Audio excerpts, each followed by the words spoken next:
Ketua Umum PDI Perjuangan Megawati Soekarnoputri menghadiri konsolidasi pemenangan pasangan calon gubernur dan calon wakil gubernur Jawa Timur, Risma dan Gus Hans. Dalam momen itu, Megawati berpesan kepada kadernya untuk solid mendukung pasangan Cagup dan Cawagup Tri Risma Harini dan Gus Hans. Tak tanggung-tanggung, PDI Perjuangan menargetkan kemenangan 60% dalam pilkada di Jawa Timur. Katakan kepada seluruh kader bahwa kita wajib untuk bergerak, maka dibangun suatu komitmen bersama dari seluruh anggota DPRD Provinsi, DPR RI, termasuk DPRD dari kabupaten kota, calon kepala daerah kami di kabupaten dan kota. Semuanya menyatukan komitmen untuk bergerak bersama di sisi waktu kurang lebih 15 hari untuk memenangkan Bu Risma.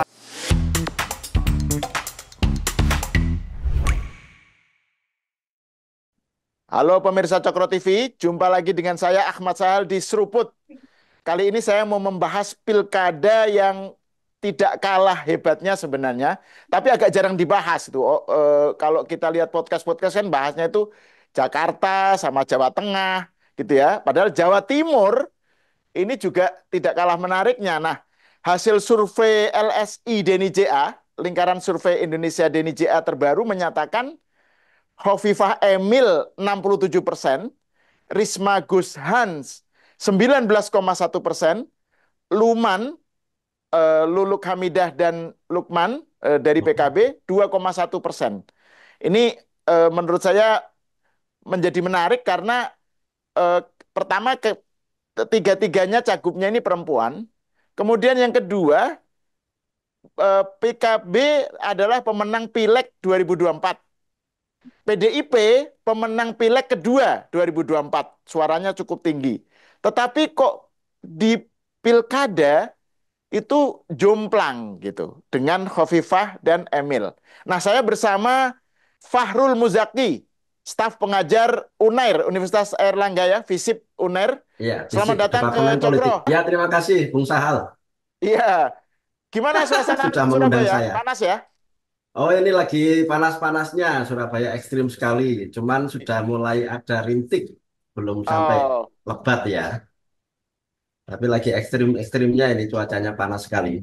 iya memang sih. Tapi untungnya Pilkada Jawa Timur nggak sepanas cuacanya ya. Ya lumayan lah. Nah, Bung Fahrul, kalau melihat tadi yang hasil dari survei LSI ya, LSI Deni JA yang terbaru itu, apa catatan Anda ya? Kenapa Khofifah Emil melonjak eh, kelihatannya kayak nggak terkejar gitu dan kenapa calonnya PDIP dan PKB seperti itu? Ya, ini pertama sih saya melihat bahwa memang Jawa Timur ini sekaligus semakin menegaskan ya bahwa eh, partai itu tidak secara langsung berkorelasi dengan figur dalam Hmm. konteks pilkada. Jadi walaupun di pileg kemarin itu PDIP dan PKB itu notabene menjadi partai yang perolehan suaranya terbesar, namun tidak selalu berbanding lurus dengan figur ya ketika dalam konteks pilkada, dalam hal ini Pilgub Jawa Timur. Jadi itu yang pertama. Yang kedua, saya rasa juga efek dari perubahan sistem penyelenggaraan pilkada yang dilakukan secara serentak ya. Jadi itu praktis hanya memberikan waktu 2-3 bulan bagi kandidat penantang untuk running, untuk mempersiapkan diri.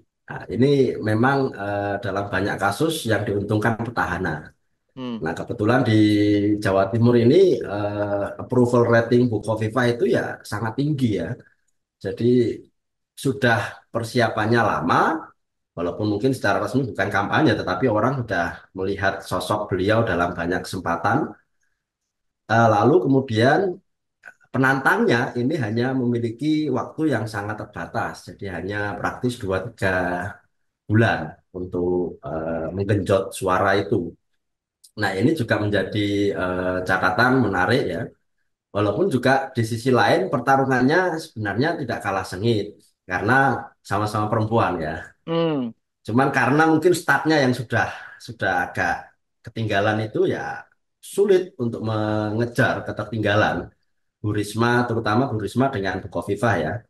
Hmm. Jadi terpautnya Bukoviva itu dari bulan Oktober lah katakanlah atau September itu kisarannya masih 50% Oke. di beberapa survei Poltreak, RSI. Sementara Bu Risma saat itu masih sekitar 19-20-an persen. Sekarang sudah mulai naik sekitar 25-an persen ya.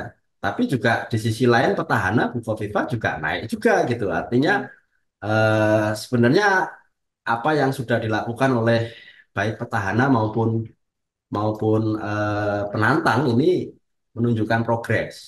Nah, yang menarik ini Lulu ya, Hmm. pasangan Luman ini.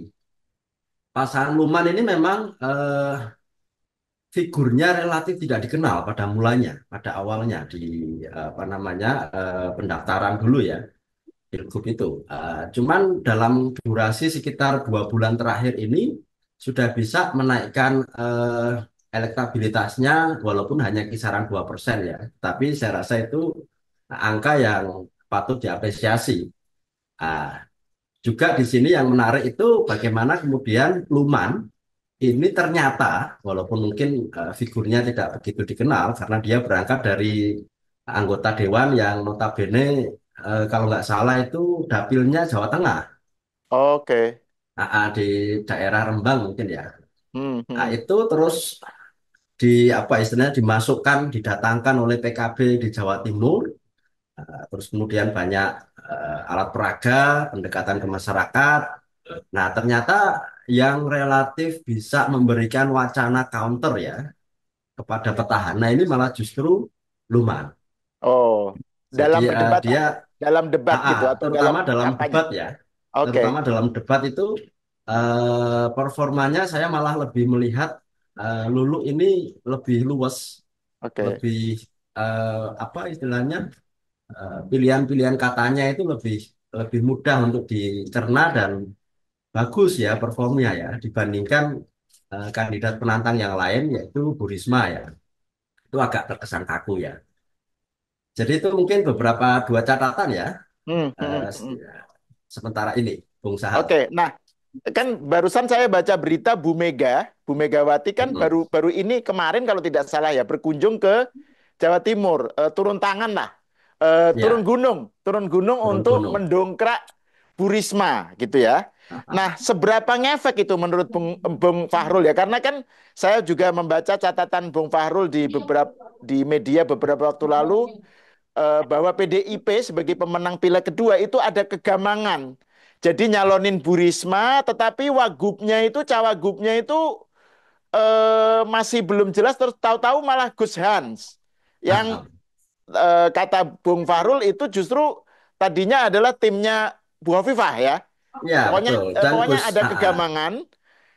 Nah, seberapa jauh kedatangan Bu Mega itu akan ngefek dongkrak Bu Risma, karena Bu Risma kan sebagai tokoh sebenarnya sudah dikenal, sudah ah, ah. diakui lah gitu di Jawa Timur, di Surabaya lah, tapi Jawa Timur lah secara umum.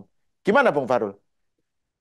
Sebenarnya kalau saya menghitung ya progres dari Bu Risma ini dari sekitar 1920-an kemudian menjadi sekarang 25 bahkan kalau boleh mungkin menaikkan lagi ke 30-an lah. Hmm.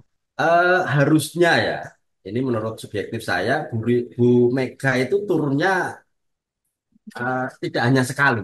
Dan itu Oke. ini agak telat gitu. Ini tinggal 2 minggu Hmm. ya, Bung ya.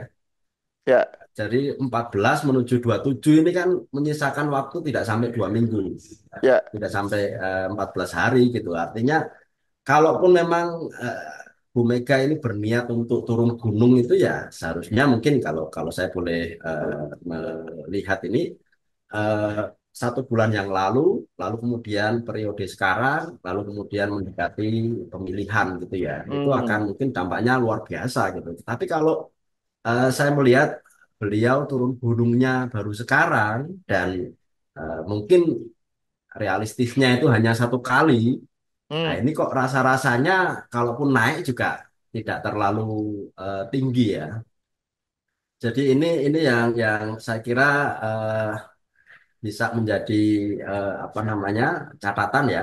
Di samping Hmm. itu PKB pun itu Caimin Gus Muhaimin Ya. itu juga sudah statement di media beberapa hari lalu ya bahwa pokoknya kader PKB kalau nggak milih Luman, termasuk juga para anggota legislatifnya itu akan dipecat gitu. Itu harusnya statement seperti itu sudah beberapa waktu lalu juga itu artinya Ah, penegasan-penegasan dari tokoh kuncinya itu tidak di injury time sekarang ini gitu. ya. Jadi itu untuk memaksimalkan juga mesin partai ya. Nah, itu terus juga saya melihat bahwa di banyak kasus beberapa lah, bukan banyak kasus di pilkada kabupaten kota, Hmm. itu ternyata juga ada fenomena menarik. Misalnya ya, eh, calon kepala daerah di Lumajang yang notabene dari PKB, Hmm. itu dalam kesempatan kampanye itu malah mendekat ke Bukoviva. Oh. Jadi ada forumnya Bukoviva itu pengajian misalnya ya, itu Ah, ah. didatangi oleh kandidat calon kepala daerahnya PKB, termasuk di Surabaya. Di Hmm. Surabaya yang notabene calon tunggal ya Pak Eri Cahyadi dari PDIP, itu ketika Bukoviva ada apa namanya ruang kampanye gitu, pengajian, itu ternyata Pak Eri juga hadir di situ. Artinya Hmm. apa? Saya melihat bahwa antara pilgub dengan pilkada ya, pemilihan bupati wali kota ini itu pun juga tidak selalu berbanding lurus, tidak selalu Oke. sinkron gitu. Ah, Walaupun memang di kesempatan yang lain sempat Pak Eri dukungan saya ke Bu Risma, tetapi publik kan membaca ketika dua figur itu dalam satu forum dan ya. menampakkan apa namanya hubungan yang baik gitu ya, yang mesra gitu dalam tanda kutip. Saya rasa itu juga bisa eh, ditafsirkan lain oleh pemilih ya. Hmm. Ini Pak Eri ini kemana sih gitu. Artinya itu sudah Hmm. sedikit banyak mengurangi Ya. kesolidan dari dukungan kepada Bu Risma dalam konteks Pilgub ya.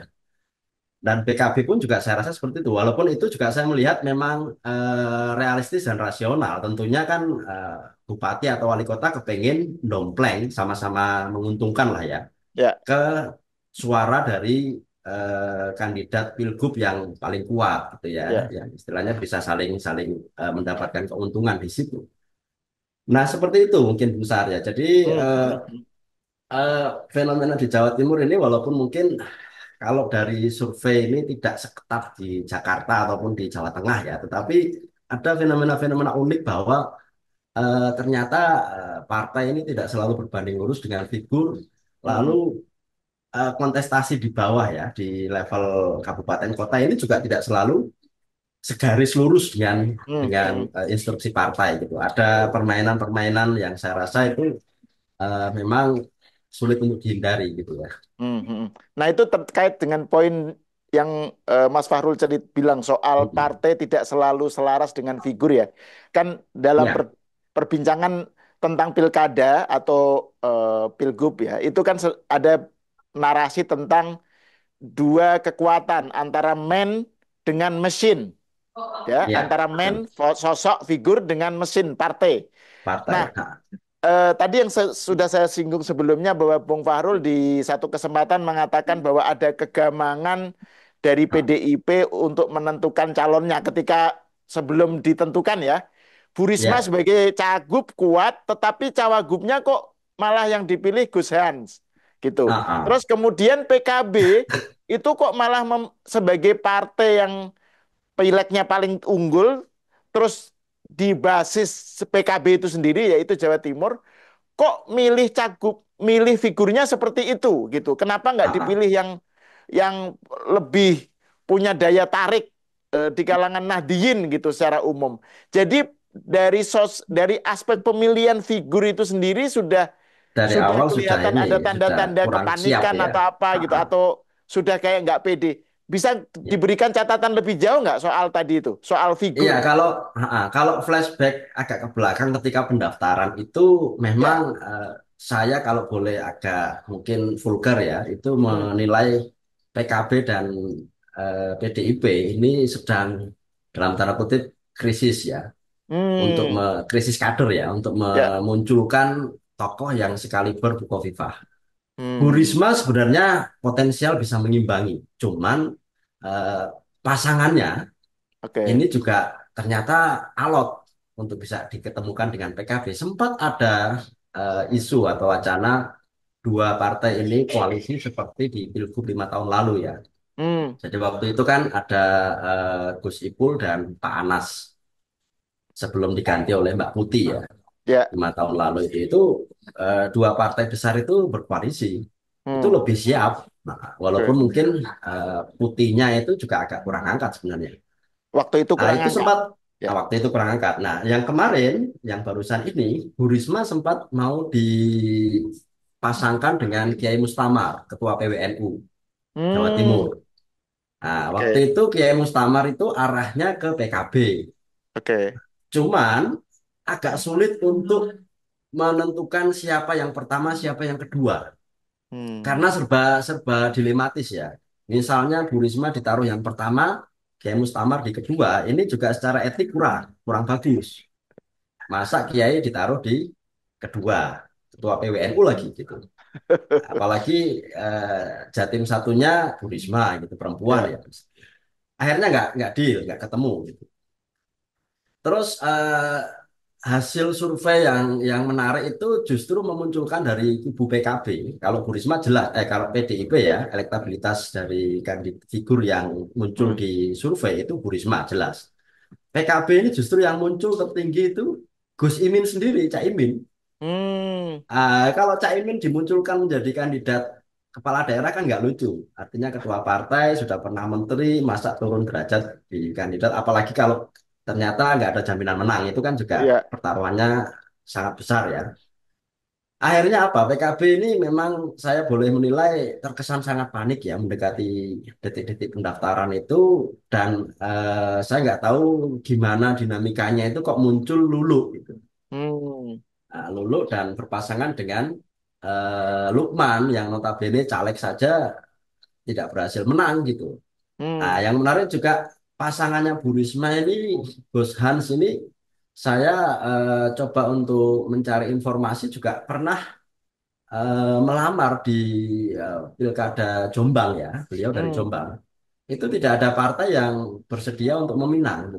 hmm, oke. Jadi pernah pernah apa namanya pendekatan approach ke beberapa partai untuk running di Pilkada Jombang. Ternyata di situ nggak ngangkat gitu elektabilitasnya di Jombang. Nah, saya nggak tahu dinamikanya bagaimana kok bisa masuk ke PDIP menjadi pasangannya Bu Risma itu. Hmm. Jadi ini menarik sekali, memang ada kejutan-kejutan ya. Saya rasa itu mungkin Bung Sahal ya, kalau kita Ya, flashback agak ke belakang sedikit. oke, oke. Nah, sekarang saya mau membahas lagi ke tadi hasil survei LSI Deni JA yang terbaru ya, tentang perolehan Bu Khofifah dan Emil ini yang melejit. Catatan Bung Fahrul apa? Terutama seberapa jauh misalnya peranan Emil Dardak. Ini Emil Dardak ini Mm-mm. kan juga sosok yang cukup banyak dikenal ya di kalangan milenial dan Gen Z gitu Mm-mm. ya. Apa bacaan Bung Fahrul tentang petahana ini? Ya, sebelum ke Emil Dardak, ada tambahan sedikit. Oke. Jadi saya sekarang membacanya, Pilgub Jawa Timur ini pertarungan untuk memperebutkan etalasenya PDIP dan etalasenya PKB.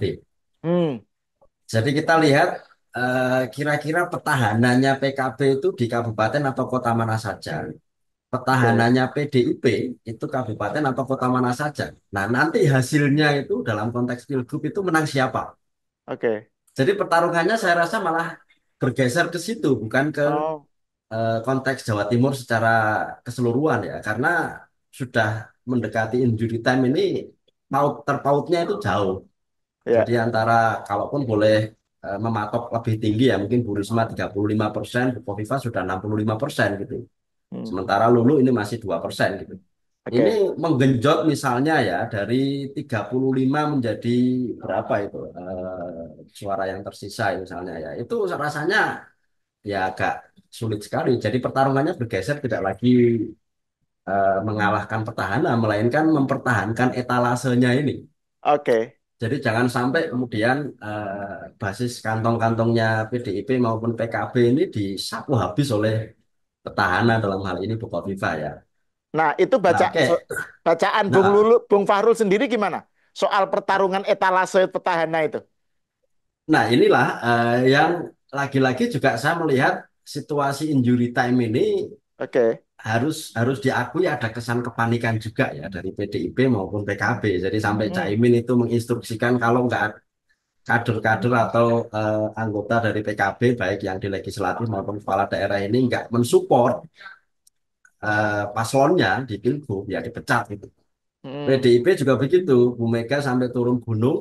Saya rasa ini eh, dalam rangka itu, bukan dalam rangka mengejar kemenangan ya. Jadi Oke. lebih pada mempertahankan etalasenya ini, jangan sampai kemudian kehilangan muka gitu. Masa lawan sosok Khofifah saja kelimpungan gitu ya, sampai Ah, habis sapu habis gitu kan. Saya rasa ini lebih ke sana pertarungannya gitu. oke. Nah, Terus terus kemudian yang sosok Emil itu ya. Emil Dardak memang kalau dalam konteks apa namanya wakil, hmm, elektabilitas wakil itu sangat tinggi. Ya itu dimaklumi karena memang petahana ya dan ya.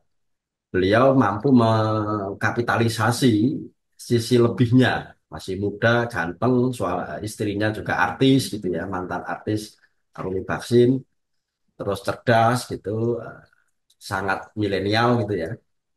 Apalagi belakangan menggandeng artis-artis juga Dewa 19 dan lain sebagainya itu eh ya saya rasa itu menjadi pengungkit yang pas ya bagi Ibu Khofifah gitu.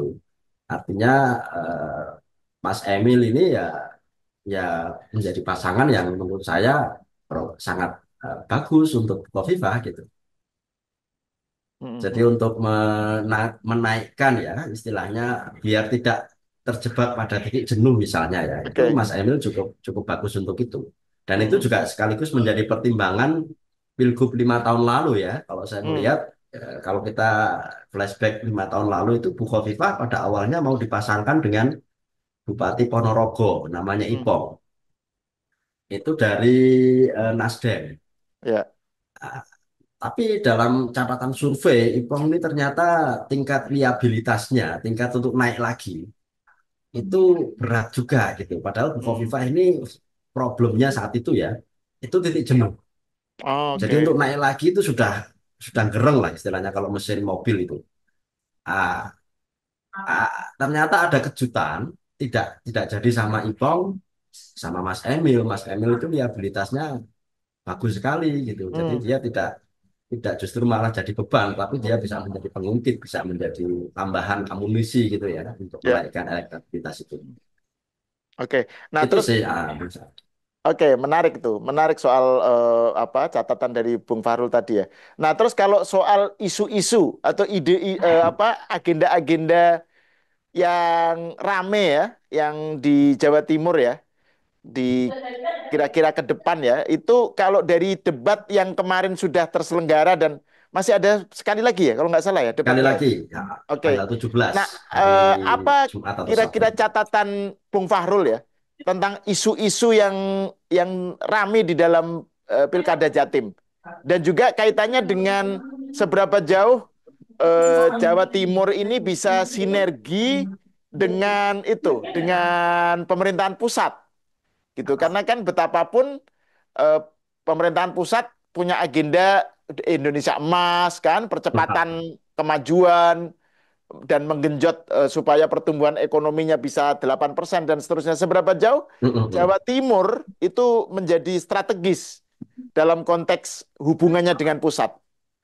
Jadi ini soal Saya rasa, isu-isunya apa dan kaitannya dengan pusat bagaimana?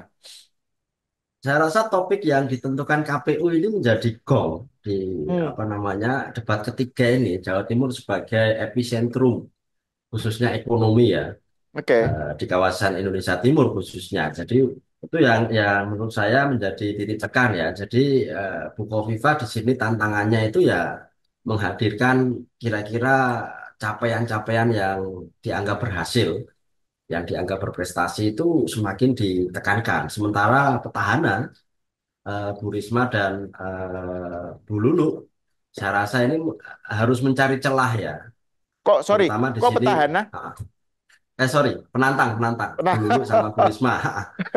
Bu Risma sama Bu Lulu ini harus nyari celah di mana gitu-gitu. Misalnya ya, oke. misalnya ini konektivitas antar daerah, terus Heeh, kemudian heeh. apa namanya pemerataan pembangunannya ini juga menjadi catatan-catatan yang menurut saya menarik untuk di apa namanya dikulik atau ditelusuri lebih spesifik gitu ya. Jadi debat ketiga saya rasa akan menjadi klimaks dari bagaimana sih performa tiga kandidat ini, termasuk juga para wakilnya ya, Hmm, para wakilnya ini. Jadi ini juga tidak lantas hanya bertumpu pada perempuan-perempuan yang menjadi calon, tapi juga pasangannya yang notabene ini dari kaum milenial itu ya, yang sama-sama iya. ganteng itu ya, tiga-tiga orang itu. Itu Calon juga saya rasa, cawagupnya milenial semua itu ya? iya, muda-muda Oh, semua. oke Misalnya itu, oke. jadi Gus Hans itu juga muda, terus Lukman itu muda dan Mas Emil gitu. Jadi dan Ya. tiga-tiganya ganteng gitu ya. Artinya harus memang Kalau saya ngelihatnya malah banyak. gantengan Bung Fahrul. Amin. Cuman Ya, terus belum. tadi kaitannya dengan sinergi dengan pusat. Kalau dalam hal tagline memang harus diakui eh 02 ya, petahana ini yang eksplisit nyambung ke pusat ya, Hmm, konektivitas. Jadi apa maju berprestasi hmm, itu tagline-nya memang sangat sangat connect ya dengan tagline-nya Prabowo Gibran ya. Jadi Indonesia maju, Indonesia emas gitu lah. Maju berprestasi. Sementara kalau Bu Risma resek-resek gitu. Nah, resek-resek ini juga saya menduga ini karena beberapa waktu belakangan ini sempat ada ramai di Jawa Timur itu KPK masuk ya ke sana gitu. hmm. Jadi karena ke Oke. DPRD karena ada Ya. program hibah itu yang mungkin apa namanya melibatkan para anggota dewan di provinsi. Hmm, Jadi itu mungkin mau kapitalisasi ya sama 03 Bu Risma gitu. Nah, sementara kalau di PKB ini Jatim cantik gitu. Jatim oh, cantik sekaligus juga dia lebih memainkan gimmick ya. ya. Juga apa namanya yang sering disuarakan oleh paslon 01 ini Jatim kok gini-gini saja gitu. Jadi Hmm, kayak nggak ada gregetnya padahal ini provinsi besar gitu ya. Jadi dari tagline itu rasa-rasanya memang yang lebih connect secara eksplisit itu 02. Nah, cuman di sini memang pinter-pinternya, walaupun secara teori debat itu tidak terlalu berpengaruh terhadap perubahan elektabilitas ya. hmm, Kalaupun itu berpengaruh itu lebih ke undecided sama swing voters dan itu ya. pun kebanyakan didominasi oleh kaum Gen Z dan milenial, pemilih-pemilih muda. Itu pun juga pinter-pinternya tim kampanyenya itu untuk mengamplifikasi, memotong-motong bahkan juga menyisipkan video-video yang apa namanya yang variatif ya mungkin ada yang lucu-lucu ada yang tambahan data-data dan lain sebagainya jadi debat memang secara langsung tidak berpengaruh terhadap elektabilitas namun potongan-potongan debat yang diamplifikasi Hmm, itu sangat potensial menaikkan elektabilitas di waktu yang tersisa khususnya bagi hmm, swing voters sama undecided voters yang itu kebanyakan dari kalangan pemilih muda ya, milenial dan Gen Z. Jadi performa debat di ketiga nanti, tanggal 17 kalau nggak salah itu, benar-benar menjadi penting gitu. hmm, Jadi baik bagi kandidat gubernur maupun wakilnya ya untuk saling ya. menampilkan mungkin memancing-mancing itu juga penting ya. Hmm, Ya karena eh, kalau saya melihat biasanya psikologi petahana itu kan main aman. ya. Jangan sampai kepancing, jangan sampai terpeleset gitu ya. Sementara psikologi penantang itu gimana caranya kepleset gitu. Ya. Kepleset omongan atau kepleset tingkahnya atau kepleset bahkan mungkin apa namanya gestur bisa jadi begitu ya. Pokoknya Itu membuat supaya blunder gitu ya. blunder ya, Ya. dibikin blunder, misal emosional. Dulu ketika Pilgub 5 tahun lalu Mas Emil sempat terpancing itu. Hmm. oleh Mbak Putih ya, wakilnya wakilnya Gus Ipul waktu itu ya. Jadi ditanya waktu itu isu stunting di Trenggalek. Jadi kan Mas Emil Oh. kan Bupati Trenggalek. Ditanya isu itu akhirnya emosi. Di Trenggalek Oh. masih tinggi kok ini Pak Emil gitu. Emosi ya itu sangat berpengaruh juga ya. Dan itu diolah gitu, Hmm. digiring gitu ya, Iya, digoreng-goreng iya. sama tim medianya pada saat itu ya, di medianya Gus Ipul gitu. Ya. Jadi debat ketiga ini walaupun mungkin apa namanya terpautnya elektabilitas di masing-masing kandidat ini lumayan jauh, tetapi ini saya melihat ini lebih pada bagaimana pertarungan di etalase-etalasenya PDIP maupun PKB itu. Hmm. Jangan Hmm. Hmm. sampai sudah kalah etalasenya disapu bersih juga gitu. Ya itu menarik, itu catatan menarik itu Nah, soal etalase itu bagaimana bahwa PDIP dan PKB itu mempertahankan etalasenya masing-masing di kabupaten-kabupaten ya dan kabupaten dan kota-kota kota ya. ya, Ya itu justru the real battle-nya di situ ya. real The real battle-nya di battle-nya situ. di situ. Nah, terus hal lain ini mungkin pertanyaan terakhir ya tentang ini kan banyak yang menyebut bahwa yang khas dari Pilkada Jawa Timur adalah bahwa calonnya semua, cagupnya semua perempuan. Bayangkan di sebuah wilayah yang terkenal dengan pesantrennya gitu ya, Pesantrennya basis ya. santri lah gitu kan. Jawa Timur itu kan basis Nahdiyin, tapi juga basis PDIP gitu ya, basis Marhen. Itu calonnya perempuan semua. Itu Bung Fahrul punya catatan nggak? Atau bagaimana respon publik Jawa Timur melihat itu? Antusias atau bagaimana? Menurut catatan Bung Ya, Fahrul ya. gimana? Saya membaca beberapa komentar di media terkait dengan itu. Saya sepakat. Sebenarnya Jawa Timur ini ada transformasi, ada perkembangan kesadaran politik secara umum ya. Jadi tidak lagi memposisikan perempuan ini sebagai apa namanya makmum gitu ya, Hmm. sebagai makmum dalam konteks pemimpin gitu. Jadi ternyata baik baik Nahdliyin maupun nasionalis merah itu sama-sama mengeluarkan atau memunculkan kandidat perempuan. Cuman di sini ini juga sekaligus catatan untuk debat juga ya.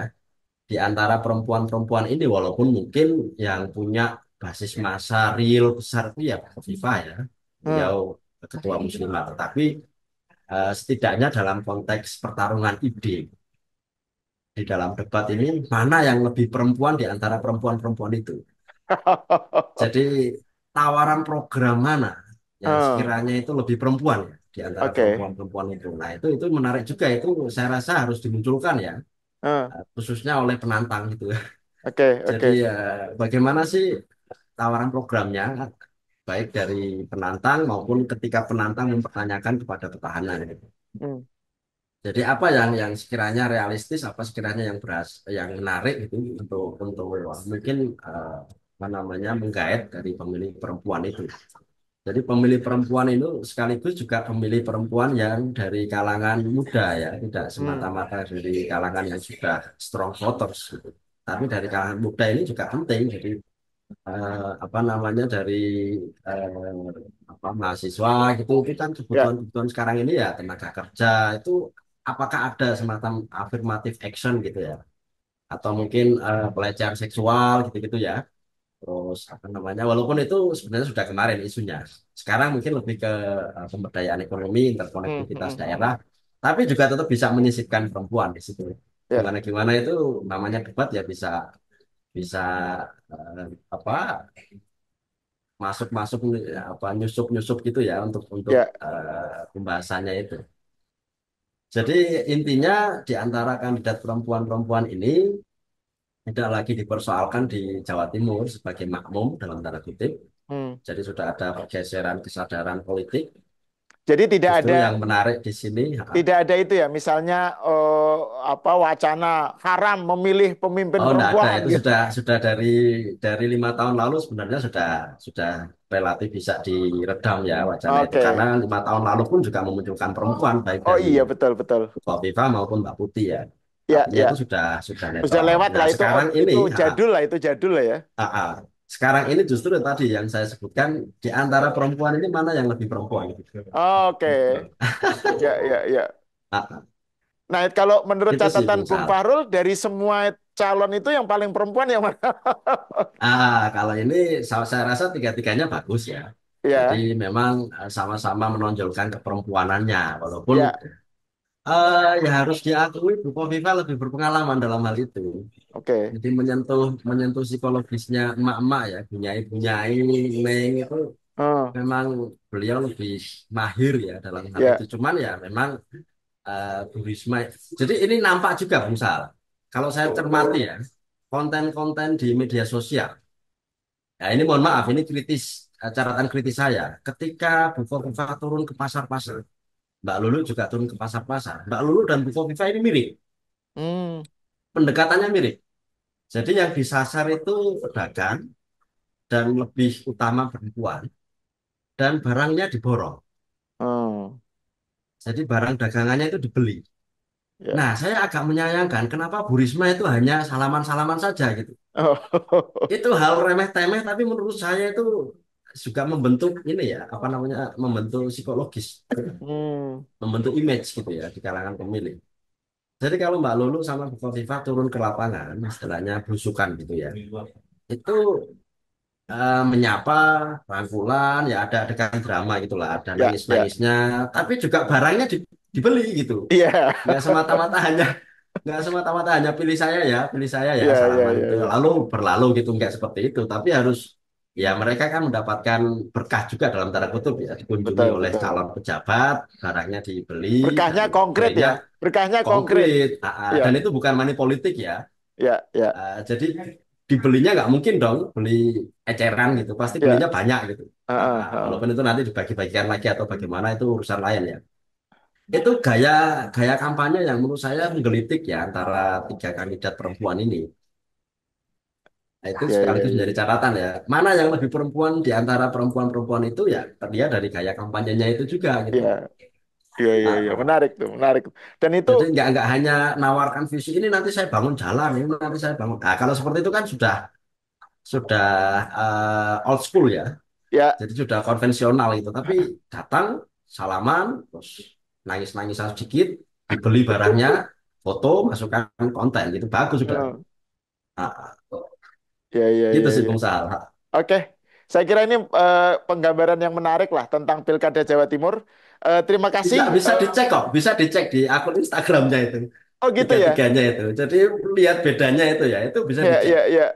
Jadi gaya tiga-tiganya kampanyenya itu ya. tiga-tiganya menampilkan itu ya konten-konten bagaimana mereka turun ke Iya bawah turun kampanye gitu ya. belusukan gitu, ya Hmm, hmm, itu hmm. kelihatan. Ya, ya, ya. Menarik tuh, menarik. Oke, terima kasih Bung Fahrul Muzaki atas diskusi dan obrolannya. Pemirsa, sampai di sini dulu. Iya, Kita bisa. berjumpa lagi di episode selanjutnya.